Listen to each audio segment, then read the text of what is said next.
No, I'm teasing.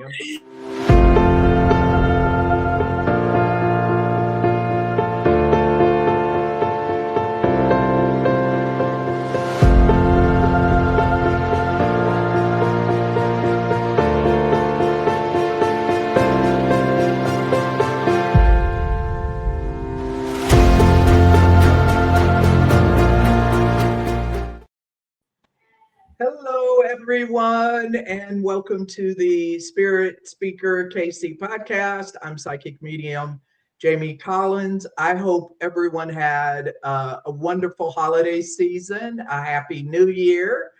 And I'm really excited today for everyone to get to meet Dr. Mallory McCoy, otherwise known as Dr. Mal. And I'll tell you a little bit. I want to read her bio, but I'll tell you a little bit about how we first met and what prompted me to have her on the show today. So, Dr. Mallory McCoy, affectionately known as Dr. Mal, is a storyteller, an educator, an entrepreneur who has been using her voice to inspire and connect since childhood. She first discovered the power of storytelling while creating imaginative tales for her younger siblings, often turning them into games and performances. I'm not surprised. Today, she continues that tradition by sharing her lived experiences to heal, empower, and build community. She is the founder of When Mallory Lives and co-creator of Bell's Garden, platforms dedicated to amplifying voices and creating spaces where Black girls, women, and communities can thrive. She is also a published author, homeschooling mom, and host of the podcast A Monday Moment with Dr. Mal, where she blends storytelling with wellness and spiritual guidance. And with over 16 years as an educator, Dr. Mal now uses her voice as medicine, bridging wisdom, creativity, and authenticity to spark transformation in others. Wow. Welcome, Dr. Mal. Welcome, welcome. How are you doing today? Oh, I am so I feel like a warm hug right now. Like I really just feel that's the best way I could describe it. Like with the coziest blanket, even though here it's in the mid 80s. Oh yeah, rub it in. She's coming from Mexico. I just want to give a little background about how you and I first met. And obviously, I don't remember the exact date, but I do believe it. 2020. Oh, okay. July? July 25th, Oh 2020. gosh. Whoa, she remembers. So I was going to say, I couldn't remember if it was pre-pandemic or after pandemic. So thank you for that. And Dr. Mal reached out for a session, and we've met, I think, 2 or 3 times since then for readings that she has come to. And she just is this wealth of information, inspiration, and I'm just floored by all that she does. And so I follow her on Instagram. And I was in shock one day when I opened up my Instagram and I saw that she was in Mexico. I was, oh my gosh, I couldn't believe this. And it brought me, when I saw Dr. Mal that you had moved to Mexico, it reminded me of when I was on your podcast. And I wasn't giving readings or anything, but at the end, I felt like I didn't know if there was any Hispanic, Latino connection, ancestry in your family. And at that time, I believe you said, no, but your sister, something along that line. Joe, I'll let you tell that. But so it was really interesting how I felt that when I was a guest on your podcast. And then all of a sudden I open Instagram and you're in Mexico. But before we get to that, tell us a little bit about your childhood. your connection to spirit, this kind of seeking, always been a part? What was your childhood like? Well, first of all, I want to say thank you for having me on the podcast. This is a literal manifestation from my mind. I told you about that. I was like, yeah.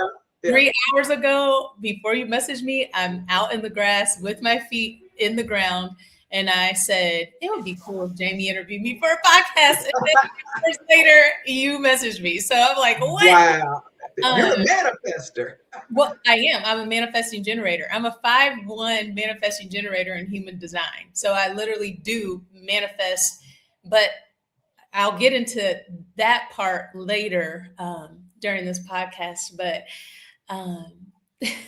my childhood, you know what? I'm writing right now about my childhood, and it was so complex. I personally was a bubbly, happy child. Like I had a really big imagination. I asked a whole lot of questions. In fact, I remember always getting told to not ask so many questions. Rewind. My childhood was really complex. So on one side, I have this beautiful light. I look back on it. It was really, I was a light, but how I came into chaos. My parents divorced when I was 2 years old. And one of my earliest memories of learning how to read was learning the divorce schedule that my parents that was in place through the courts, just so I can know personally when I was supposed to be with my mother and when I was supposed to be with my father, because I didn't know. And the adults were so into their emotions about things that they could not see that they should be a support to my sister and I through our emotions. So I asked questions. I was told that I asked too many questions. I was considered gifted. So I was in the gifted program in 5th grade. Wow. I was obsessed with Greek mythology and Roman mythology and constellations. I remember studying the stars in 5th grade. Oh my gosh. I even remember and can remember me doing a state report on New Mexico because I was so hyper obsessed with Mexico, even then. And I always had this thing that I was going to go to Albuquerque and live in Albuquerque and be in Albuquerque. So thing that I can connect it now. Yeah, so I just remember having this vivid imagination, and then I remember it being snuffed and silenced. And I remember people not believing me when I talked. So then my throat chakra closed up. Wow. And yeah, I went through a lot. I was sexually abused for my childhood by a family member. And I just remember not being, like when I was brave enough to say something and people are like, and not believing me. Wow. And so, that went on a spiral of this little girl who was seeking attention in any way I could get it. And it really, really heightened my fawning response, which is, people pleasing. That's how I got attention, was through people pleasing, but certainly at the expense of myself.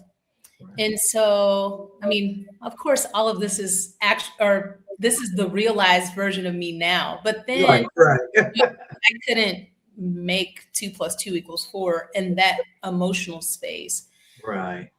And so, yeah, my childhood was very complex. I, it's still like a complex childhood equates to a complex adulthood until you become aware to how it's complex, and then you dismantle the complexities, Mhm. Yeah, and sure. then spirit reveals themselves to you, like, hey, you went through chaos, but you were never alone. And then Yeah. you start on this journey, and different fractals of light start speaking to you Yeah. from spirit, and you're like, okay, like it sounds like chaotic, and then you start listening and then putting things together, and then you get people that come into your life like Yeah. you. Like, I do have to say this publicly. Before we got into this space, you said that you didn't know me very well, but um, that's that is ironic to me, because even though I don't know you very well, it's been your voice, because you've been a large fractal of light that has shifted me into this space. And Oh. yeah, like July 25th, 2020, that's when my life changed. Yeah, and generally I don't remember sessions, but I do remember you feeling you were on this journey. You were definitely what I call a seeker, Yeah. and it I do remember, like, okay, this is a really super smart young lady. She's like motivated, dedicated, and I'm like, wow. It's so for me, even though you think, oh, 2020, this is 2026, that's only 5 years, and it's like, wow, you just how you manifested everything. People need to know you were, if I remember correctly, you were in education, you were a music teacher, is that correct? Is correct. I taught vocal music for 14 years in public schools. And then once I made the choice to move away from public education, I spent 2 more subsequent years through getting my doctorate teaching children, Okay. and in a community course in Okay. Kansas City. So yeah, I've been leading children since I was a little kid, because I'm Yeah. the oldest of 6. And my sister is a year and a day younger than me. So I've Okay. never been out of a parenting role. I've always had some sort of Mm, parenting role, uh, or leading role or guiding role, right. always in a Right. teaching space. And then all my siblings and I are a year apart. Oh, wow. Okay. We're all there. I was Yeah. there, second mom. Yeah. So Um, as you were teaching, you're in education. yeah. Are you studying, reading, listening to spiritual arts? I call it the spiritual or metaphysical. Are you doing psychic development, astrology, or is that something that came a little later? Have you kind of always, I know you mentioned when you were young, I think it was there. Had you uncovered it yet? No. So I actually was pushed away from it. That's the complexity. So the Okay. religious part, I mean, I knew about astrology. Like I said, I studied the stars, and I remember Uh-huh. that vividly. Um, Yeah. and I remember my family's always saying, like, oh, she's a Leo, or she's a, what, insert whatever. They Right. would name those things, but they would always take them apart from God. And so Ah, the religion superseded the astrology. yes, Um, yes. and so that was kind of pushed away. I actually, like, when I tell you, the pivot was actually in 2020 when I met you. Okay. That was the Oh. pivot. I actually, hold on, I have the recording, because I recorded it, and I put it right to where you say that this change is going to happen. Hold on. Are you Kansas City native, or have you moved from somewhere else? I moved. Okay, because it feels like it's below us. So are you from the St. Louis, but it is below. Okay. Because I feel like they showed you. I didn't know if you had come here or if you were leaving. But there's almost this sense around you, you're restless. So I don't know if Kansas City, you want to stay here for the next 5 or 10 years. But there's a little bit of restlessness from you, almost as if you'd like to relocate or you have moved you have lived in many different places. So that was the first indicator. You later go on to say, because I know you don't remember. Yeah. Like when you go into trance, you don't remember. But you later go on to talk about like how I would be relocating to California. You can, and actually in 2 readings you said that it would be like Californian, but I know where you got that from because this very much looks like it could be Californian. Yeah. But then you also, because in that particular reading, all the matriarchal energy in my family, and not even in my family, my husband's, my estranged husband's grandmother also came through. Like a lot of matriarchal energy came in through that reading, and they were holding a Bible, and they told me to keep the faith. And I told you, I said, well, I'm not religious. And you were like, well, you don't have to be religious to have faith. Yeah. And that was the term for me, Jamie. Wow. So for the listeners, so what did that look like? I know it could take hours and hours, but like give us from July 2020, what do the next 2 to 3 years look like on this journey, this awakening, epiphany that got you on that journey? What was it? Is there anything you did deliberately? Mm-hmm. And if so, for people maybe that are listening to this, looking at this, what was it? What woke you up? What opened your eyes? Yeah. So I told you I was a people pleaser before. So I had adopted this. I have to do this because this makes sense in the bigger scheme of things. I have to be a mom, or I was a mom at that time. I have to be a wife. I have to be a teacher. I have to fit into all of these structures. Right. Because this is what makes other people happy, per se. I'm not even a structure person, but it's made other people happy so far. So let me fall into that. Right. March 2020. So finding you was a little bit later before the shift. The shift happened in March 2020 when we all went under. Oh yeah. In Mexico, the week that the world shut down. I was in Canada. Oh wow. Okay. We left the United States and everything was fine. We came back to the United States and everything was shut down. Like we were having to come back because they told us if we didn't get back before Saturday that we would be stuck in Mexico. Oh, wow. Right. And so we got back on Thursday and then we had to quarantine for 2 weeks because we had just came back from an international trip. Right. During that 2 weeks, my husband tells me I want a divorce. And I'm like, oh, so you want a divorce? We got to be stuck in this house. Oh my gosh. Then at some point, at that time I'm teaching full time. And so we figure out how to get the kids into a virtual environment. I'm teaching elementary music. So that means I have 600 plus students. And I also have a student teacher at the time. So my student teacher was supposed to start with me in person. I had to teach her how to teach online along with me learning how to teach online.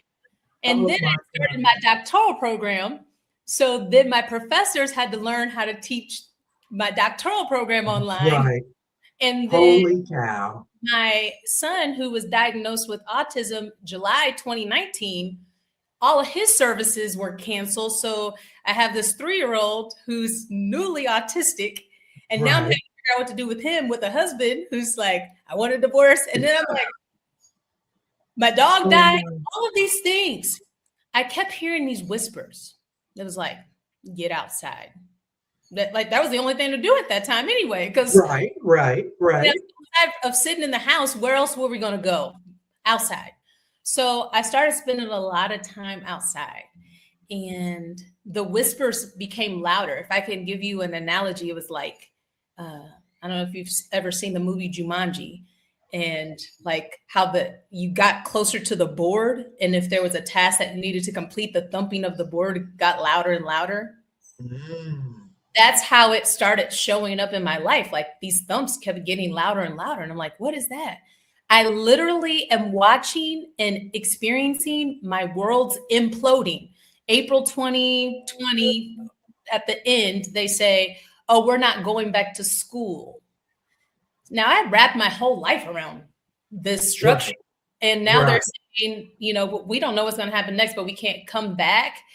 I went into a depression. Like I was like, oh, this was the only thing I was holding on to. This is the only light that I was seeing in this time. Right. Yeah, then that happened. I don't even know how I got to you. Somewhere in the outside. Right. Sitting on the outside, I heard something say, you need direct insight from me. And you can get it through finding a psychic medium. It was important to me when I found the psychic medium that they were local. It was important to me when I found a psychic medium that they were a Black woman specifically. And literally, Spirit was like, here you go. Jamie. And I'm like, oh. And she's a KCK. And she will take you in person because we met in person. We both had masks on. I'll never forget it. Yeah. Take your mask off towards the middle of it. But I was like, this is so wild how this is aligning. Even at the end of this reading, you say to me, your family is saying that if you want to see us outside of this space, whenever you go and walking outside and cardinals appear to you, that will be them. The next day, I went outside and the trail that I walk on, 13 cardinals followed me the whole time. Oh my gosh. That was their show to me to say, like, this is real. And we need you to tune in. And so I had to rapidly dismantle everything that I had thought that I could survive in to that point. Literally, everything had to dismantle, and I had to reconstruct it. Wow.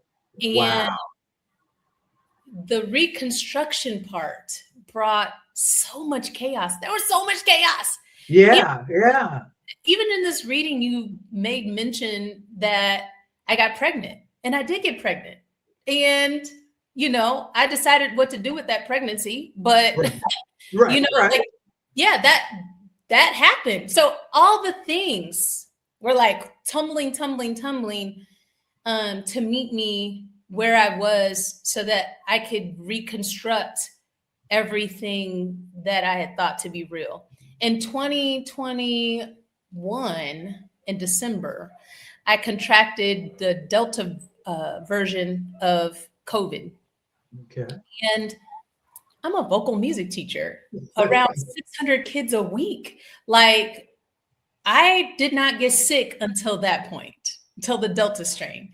Wow. It put me in the hospital for 3 weeks. What? Yeah.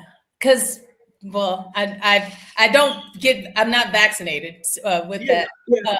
So it put me in the hospital for 3 weeks, but it wasn't that part that was a shape, or it wasn't the shifting part.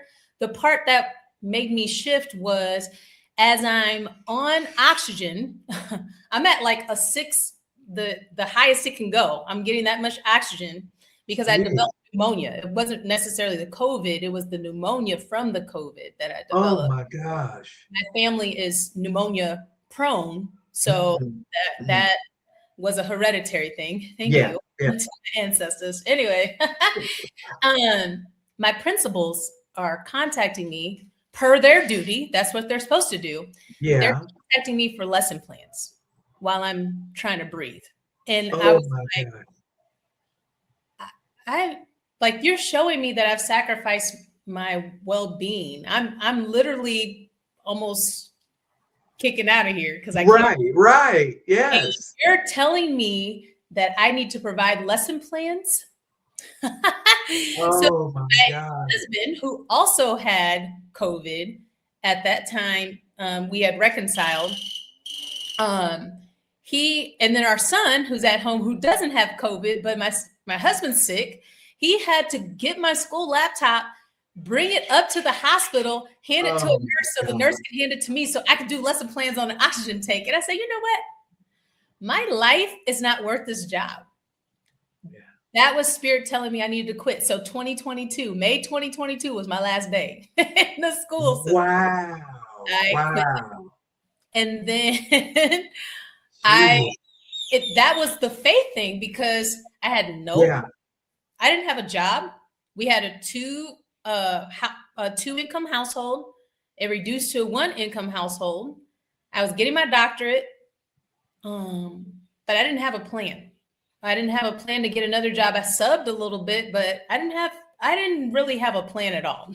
I didn't even have a plan to get here. But But it's good. But what through that, it sounds like that faith and trusting, not knowing maybe what the end is going to look like. Heck, you don't even know really what the journey is looking like, but it feels like you're trusting, which I think is just phenomenal because I would have been, I don't even know how I would have been, but how you're just taking it seems like, correct me if I'm wrong, day by day. no, You're literally, just going day by day, step by step. trusting, having faith. And what's really also, Dr. Mount, listening, Mm-hmm. listening to Well, spirit. I didn't even mention because my phone is filled with screenshots, um, pictures of angel numbers that were just everywhere.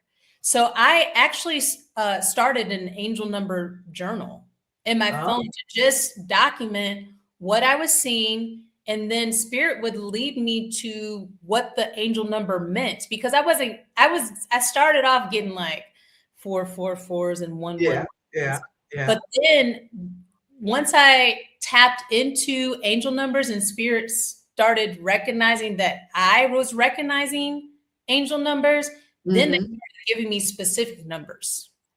Oh, Um, wow. For like, example, uh, well, one of my angel numbers that pops up right now is 505. And okay. um, it actually refers to, hold on, I'm going to get in my phone. It refers to a Bible verse. So Mm, even though I'm not religious, Spirit uses everything to, yes, to absolutely. translate messages to me, including the Bible. Right, I right. get I get messages it. all the time through Bible verses and things like that. Hold on. Maybe 505 is not the Bible verse. So you're getting angel numbers, not the typical, as you say, 444 or 1111. How did you know those were angel numbers? Like, what made is it because you were seeing them repeatedly? They were happening when other things were happening around me. And it was Okay. like, this is what I need to communicate with you. So 505 means trust in the changes you feel you are guided to make as these are God led. You have the capacity to manifest abundance. Believe it. Okay. That's angel number 505. But I have different variations of 505 depending on the like what it is. So I actually also I found out through spirit that in past lives I've been a diviner. And Mm, so I use a pendulum to determine a lot of things. That's how okay. spirit speaks to me. And that's how I affirm exactly because they know I'm hard-headed too. So they know I'm gonna question myself. And I think Yeah. really using it like as a spiritual pacifier because they're saying like she's going to use this until she really, really taps in and trusts her intuition 100%. Okay. Yeah. But yeah, I use my pendulum to tell me which source I need to even look up the angel numbers. So I have 2 angel number books, one by Kyle Gray, one by Yeah. Doreen Virtue, Yeah. Yeah. an angel number app. It's called Yeah. Angel Numbers. And then online and Chat GPT. So if I see an angel number, then I'll be like, okay, what's the source? Like, where do you want me to look this up? So how would you tell people? How would you tell people when they're seeing these numbers how to trust it? Because I would just think if I saw a number once, this is me, not anybody else, listeners or Dr. Mao, I would be like, so what? I saw that once. But if I saw it repeatedly 2, 3, 4 times, then I'm going to take notice. What would be your way to tell people who are listening to this, like, pay attention when this happens? How did you know 505? Did you just know intuitively? Had you seen it Well, 5 or 6 like times? I told you, angel with my spirit guides know I got to be slapped in the face in order to be able to get it. Okay. So Okay. 505, one morning I woke up and I looked at my phone and it said 505. And I'm like, out of all the times I could have waken up, 505. True. Then True. in the kitchen cooking, I look over at Alexa, 505. Then I, get an Uber and the total is 505. Like, it's just like, Yeah, I agree. I agree. Yeah. then it's like, okay, I got to look this number up. Okay.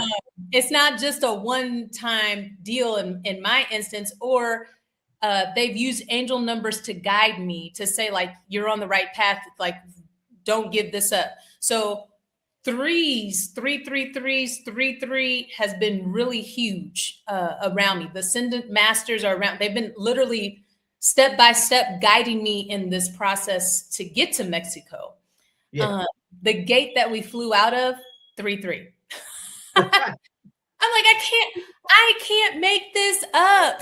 Yeah. That's let's jump back just a little bit. When did this idea, because this is, in my opinion, a huge step to pack up, take your life, and move to Mexico. So at the time, I think it's maybe been 2 years ago when I was on your podcast, and I don't remember.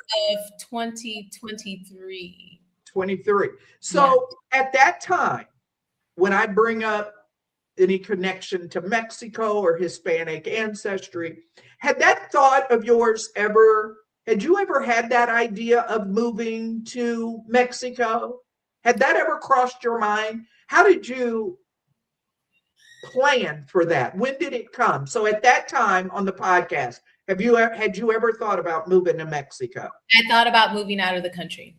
I started, I actually said this in my podcast, the podcast that I posted, the Ask Dr. Mal podcast that I recorded in the fall. But I started my expat journey by joining a group of expats on social media.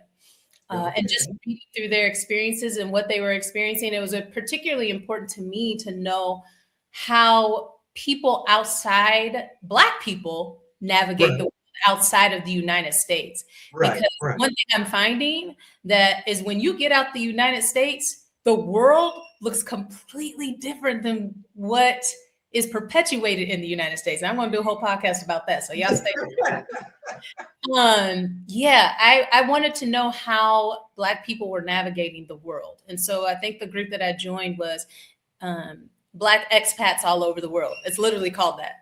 And so it wasn't specific to Mexico, but like the Jumanji board, because now that I'm here, I can literally look back over my life where Mexican culture has been always a part of my life. I've always made it a part of my life. It's been a part of my life, but I just didn't know why I was so drawn to the culture. So when you mentioned about my Mexican ancestry, and my Mexican ancestors waving at me. My sister does history for our family, and through records, a couple of weeks prior to me interviewing you, she found out that our fourth great grandfather is Mexican. And I Wow. was like, whoa, like that's so cool. But she was kind of sitting on it because she didn't have all the information about him. Right. Right. But then when you said your Mexican ancestors are here, I'm like, what? Look, where's the camera at? I feel like this is a Truman Show. Where are they at? So that was Wow. large affirmation of why I've always felt so drawn. I told you fifth Yeah. grade, Yeah. I had the New Mexico report. I didn't Right. let anybody get that state. I was like, I'm Yeah. doing New Mexico. Right. Seventh grade, I had a friend named Julia, and I was always over at her house. Her mom made the best pan skillet enchiladas, and I would just tear them up. Right. In Right. school, I love Selena's music. I even sang Selena for a an assembly that they had because I was a school singer. So I sang Selena in front of everybody, dreaming of you. Like I literally can pinpoint these spaces Wow. where Wow. I Yeah. have Yeah. always been drawn to that culture. So this was all affirmative when I started doing the research because I moved. I didn't move myself. I just talked about this in my podcast that I'm releasing tomorrow. I'm so envious of my single friends who could just be like, okay, I can do whatever I want when I want because it's just me. I am Right. a whole child. Yeah. And Yeah. I'm his primary parent. Furthermore, he is not neurodivergent. He is autistic. So that umbrella comes with a whole lot of things. I Yeah. can't just move uh, aimlessly, if you Yeah. will. It's Yeah. although it seems like it's aimless, I'm really carried. I made this reference in my last podcast, but I think about that poem that all the old grandmas used to have in their house, footprints, and Uh-huh. the Uh-huh. invisible footprints in Yeah. the sand. Yeah. That's been me this whole time. Even though I'm thinking like, hey, I'm the one taking the step. No, I've been carried this whole time, this whole Yeah. entire time. That's And so beautiful. with him having to make sure my biggest thing is safety and has always been safety. And so when I started researching, Merida, which is where I'm at, is the Mhm. second safest city in all of the Americas, North and South and Central. Wow. Um, Wow. and there's a large expat community here, and Oh, there's really? the largest Black expat community here in Mexico. Wow. And so I was Wow. that's where I'm going. Like I just started, and then I connected with another friend who she contacted me on something unrelated. She actually paid for 5 girls to attend my summer camp that I held in Kansas City for Black girls. And when I talked to her, she had moved her family to Costa Rica. And through her, Spirit told me that I needed to tell everybody about me moving to Mexico. I was so unsure.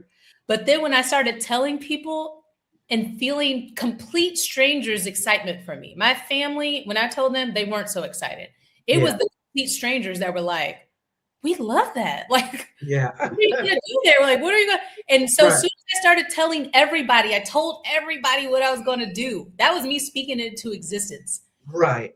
Absolutely. The universe was like, okay, you're setting the intention. Let us move some stuff. Boom, boom, boom. And it was, Jamie, it was emotionally violent.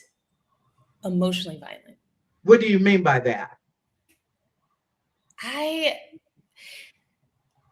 was so hurt as things were moving because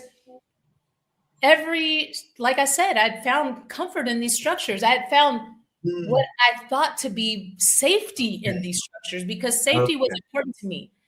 I have cried so many days living in Mexico because I realize now that no place in my whole entire life, not even place like physical place, Right. person, no noun in my former life ever was safe. This is the Hmm. safest I've ever felt in my whole entire life. Wow. I can tear up just thinking about it right now because to look back and know I never was safe. To look Yeah. back and know that those structures that I held myself to unrealistically weren't safe. Hmm. And I experienced, I just told you an experience. When I was a kid, because home was so complex, I relied on school being a safe place. Ah. But I even have three large instances in my whole school career where school was unsafe for me. And I'm like, I just, I just wasn't safe. But Wow. the peace, the quiet, the the freedom, the like what you hear right now is like my reality. Yeah. It's, Yeah. That's how um, long have you been there? How long have you been in that? so December 5th is when I came to Merida for myself because I'm a control freak. I should say, I shouldn't say that because words have power. I'm no longer a control freak because I have a whole lot of faith right now. Mhm. So that's my former life, but I still am human and Yeah. other versions do pop up. Yeah. So Yeah. when I moved to Mexico, in my mind, it made sense for me to go to a space where I didn't have to think about much because joy is my act of resistance. And so my son and I spent 6 days on a resort in Riviera Maya Okay. before transitioning to Merida Ah. because I Okay. didn't want to think about cooking. I didn't want to think about like how Yeah. to find to eat. I didn't Yeah. want to think about any of those things. I Yeah. just wanted fun. I just wanted sun. That's all I wanted. So I did that, and then I rented a car in Playa del Carmen, which is like 30 minutes from where we were on the resort. So I had a Uh-huh. taxi there, Yep. and then get to Merida. Um, and it hasn't been without challenge because this is the third Airbnb that I've been in. Uh-huh. The first Airbnb had some safety and plumbing issues. And so I wasn't getting sound sleep. So I was like, this is not it. Yeah. Yeah. Uh, on Christmas Day, I then moved into another Airbnb, but that Airbnb had mildew and mold issues. And I was like, I'm certainly Mm. not staying here. And it was Yeah. um, it was away from every structure that I had established for my son and I, like our dentist appointments, Right. our, like all Yeah. those Yeah. things. The Yeah. grocery store I was used to. I'm like, Yeah. Yeah. so that was spirit showing me because 3 days before I moved into that space, because I do tarot and oracle card readings for myself, I kept Uh-huh. getting a card that says, uh, peace will follow me wherever I go. And it had a house on it. And I didn't know what Ah. that meant. Ah. But I was so peaceful through that transition because remember, I told you the universe was shifting in my favor. It was it Yeah. because you can have faith. Yeah. I have really strong faith, but Yeah. don't expect to not be tested. Yeah. Don't expect your faith to be tested because it Yeah. will be.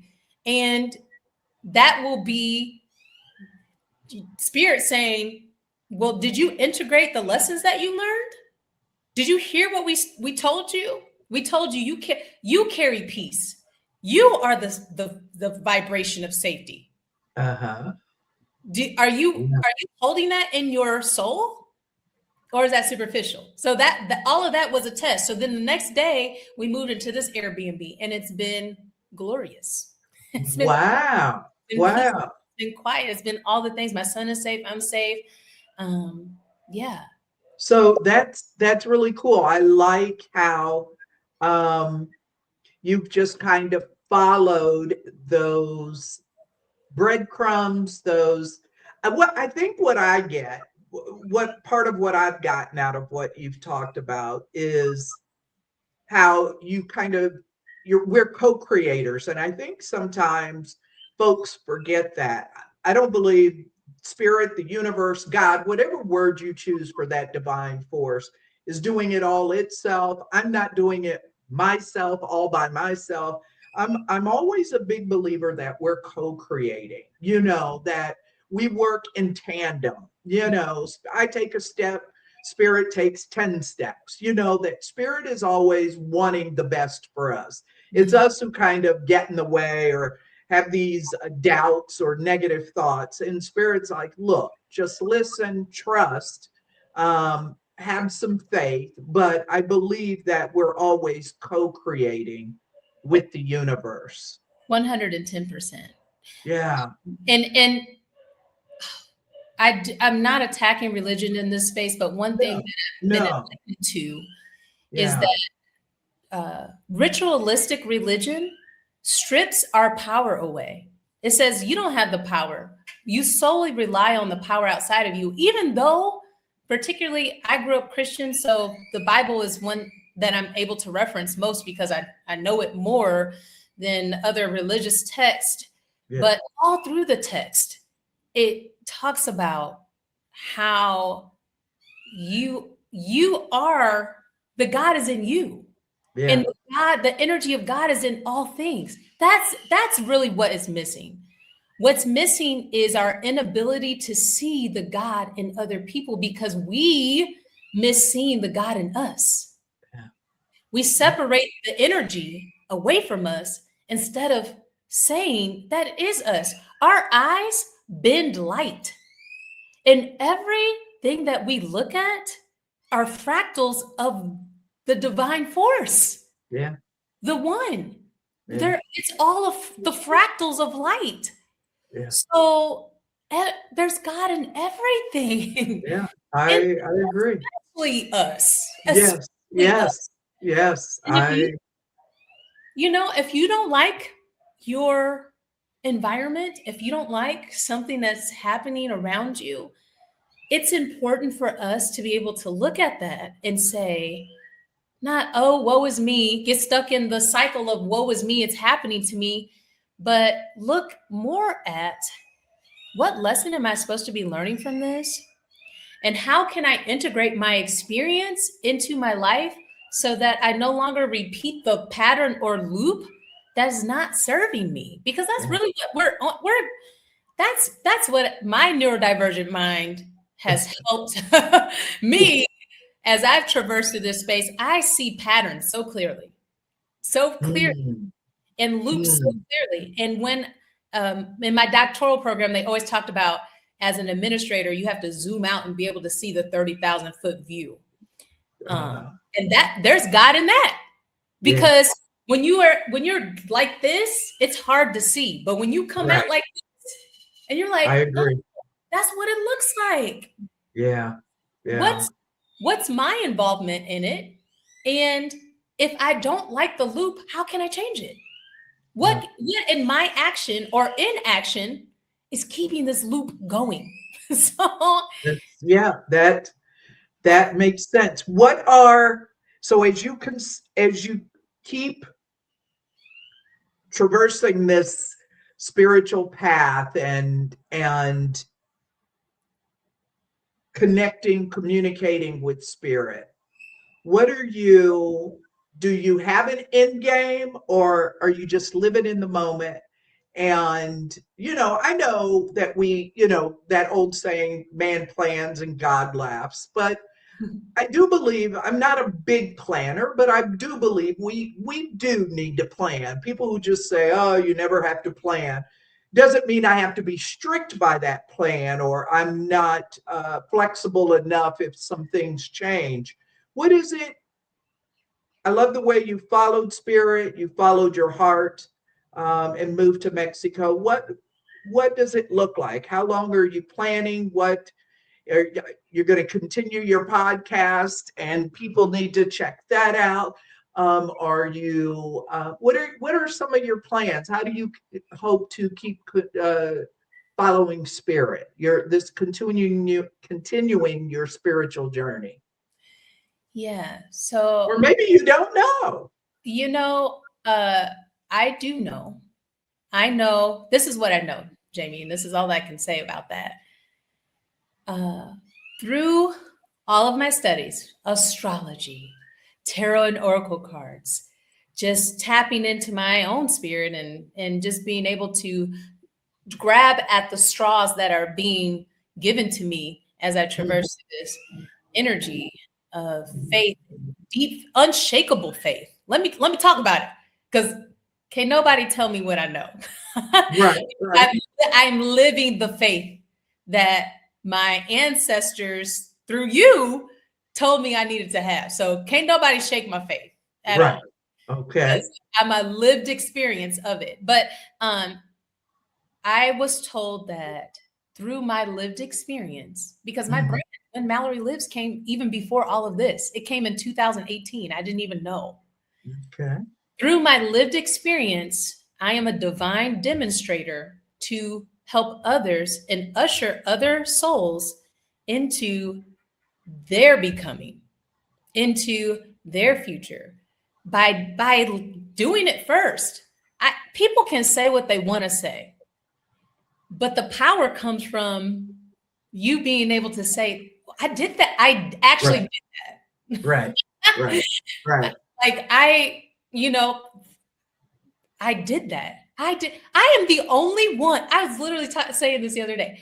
I am the only person that I know in my immediate paradigm that has ever did anything like this.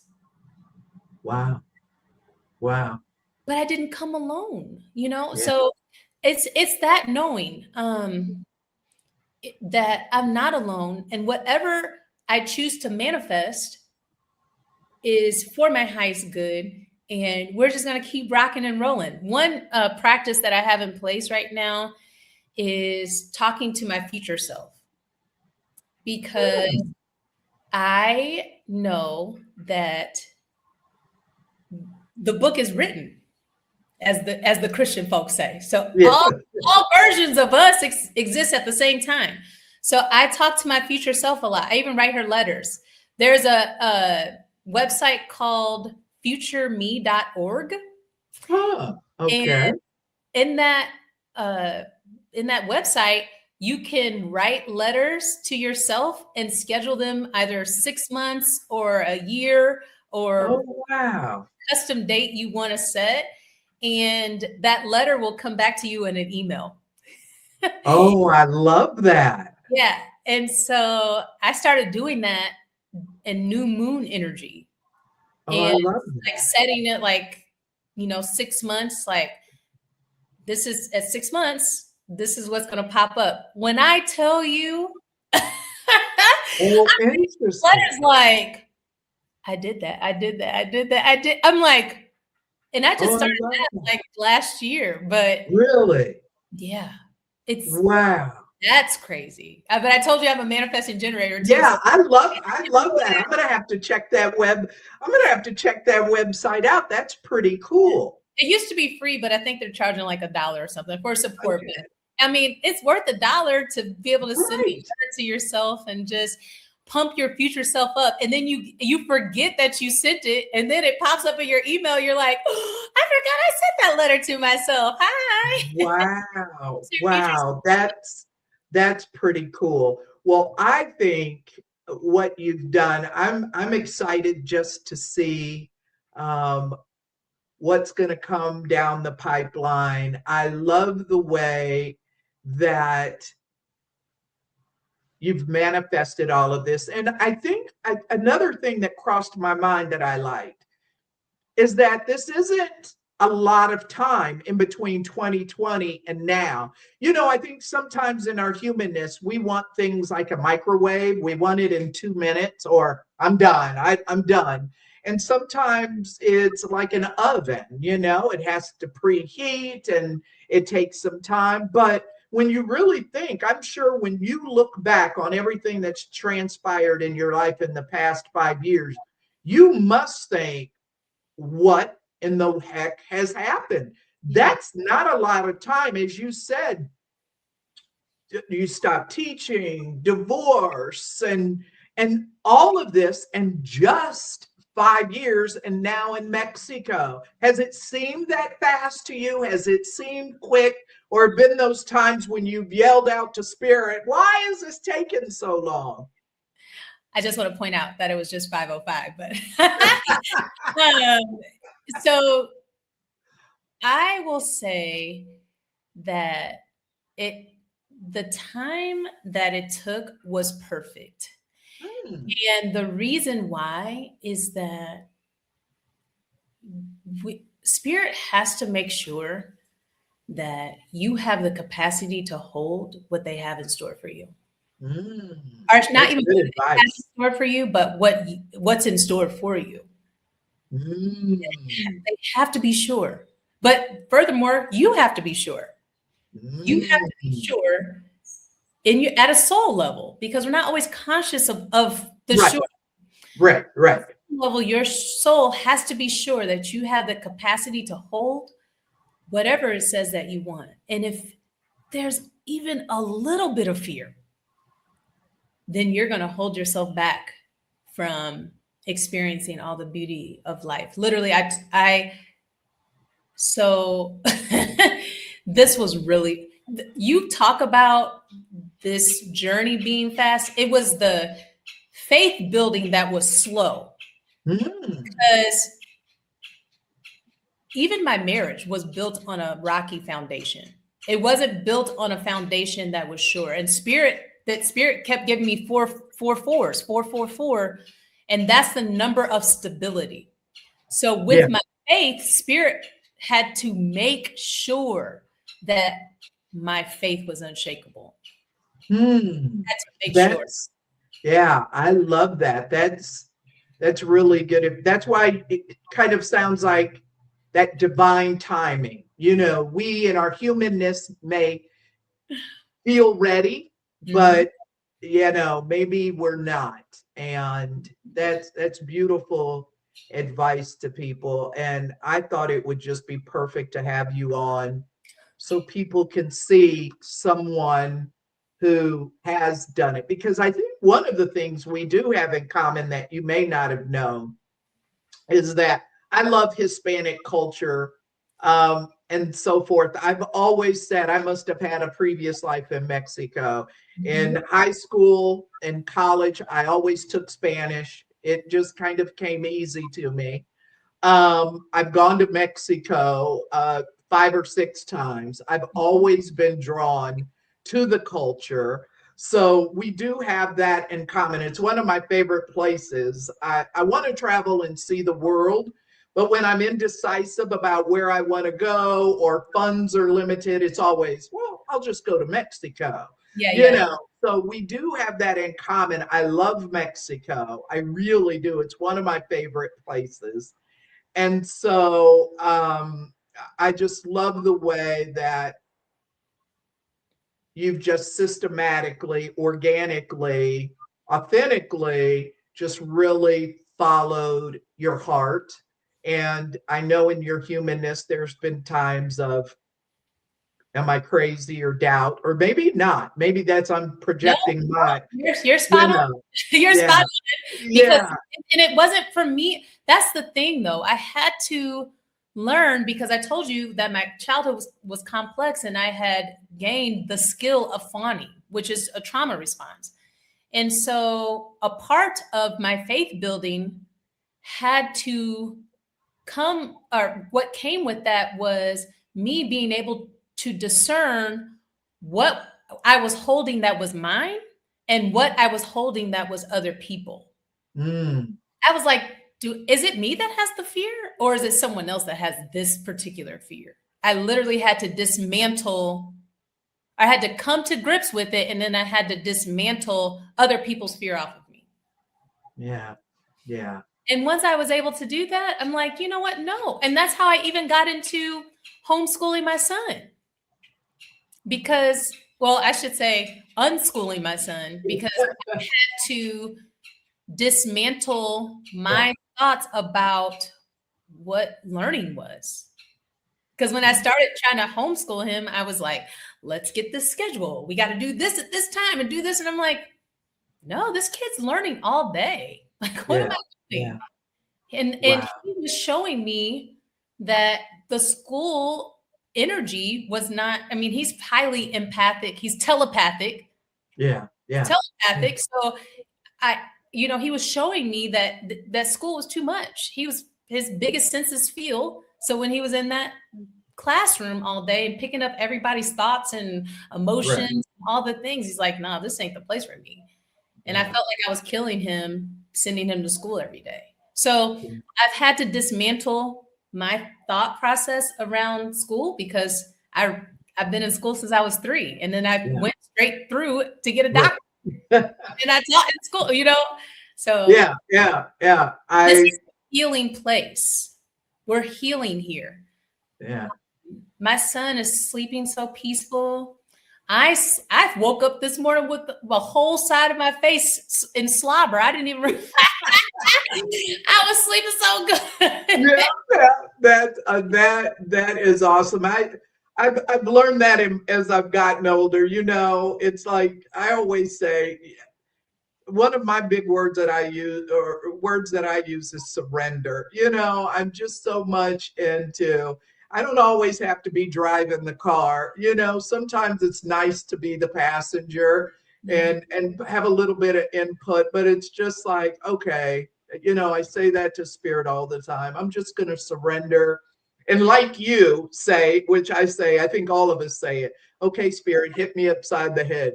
Make sure I do notice it. I'm always, but be gentle. Do it in a loving, gentle way, but hit me upside the head. So They're not surrender has gentle with been, me anymore because they know I don't get gentle. yeah, yeah. They So just hit me surrender, with that shot. yeah. Just go. So I love that. I just want to finish with what do you want to tell people? Like, what's your advice? What's some input that you'd give to people who are kind of on this journey, or doubting their journey, or doubting where they are right now? I'd like you to just kind of end on what advice that you would give to them um, about following, discerning, following, listening to spirit. Whatever it is that they may have, what would you like to leave them with? Oh, that's so good. Jamie, you're just so beautiful. That's so good. I would say that um, a large part of my journey, and it was on my vision board for 2 years, was a picture of a scale. And on one side of the scale was the heart, and the other side of the scale was the brain. And it looked like this. Because one of the first things that Spirit told me was, in order to be able to do what you need to do in this life, you have to get into your heart. You have to follow your heart. You have to get out of your mind and Mm, stop letting your mind drive your decisions. yeah, Or not even just stop letting your mind drive your decisions, but find balance. I think that the American culture doesn't allow for balance uh, of the mind and of the heart. There are so many things that people would like to do with their heart, but then their mind gets in the way. But absolutely. also logistics gets in the way. Like, Yeah, how one of the biggest questions is, how am I going to be able to fund it? I yeah, did not know. I didn't know. I didn't even have that. I told you when I quit my job, I had no idea what was going to right. happen. And then even this year when I was saying I'm moving to Mexico, I had negative dollars in the bank account. Yeah, you can't make it up, can you? Yeah, But my heart was set in the space like, I'm hurting here. I cannot heal in this environment wholly. I can't be my whole self here yeah, because this is the environment that hurt me.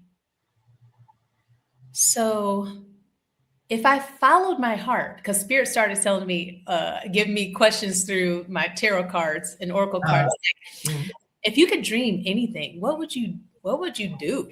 And then I would say something and be like, they would give me another card and be like, your dreams are too puny. I'm like, well, I don't know how to dream bigger.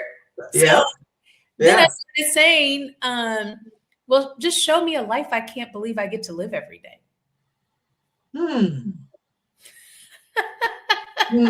You said that you set that intention with Spirit. Show me a life that I can't believe I'm living. Yeah. Show me a life I can't believe I get to live every day. Wow. Perfect. And I'm in the life I can't believe I get to live every day because faith and trust lives in the heart. Yeah. It's right there. So yeah. Wow. Perfect ending. I can't thank you enough. Where can people listen to your podcast? I hope you're okay with people reaching out to you. If people want to reach out, so one, where can they listen to your podcast? Two, if they have questions after seeing this episode, how would you like people to contact you? What's the best way? That's perfect. You can certainly catch me on all the social medias. I primarily post on Facebook, Instagram, and TikTok and LinkedIn at When Mallory Lives. Feel free to DM me there. Spirit, I actually was offering like some astro coaching because my blueprint is astrology. Like, there you go. That's how I found myself through astrology, and I learned about my relationships through astrology, and what worked and what didn't work.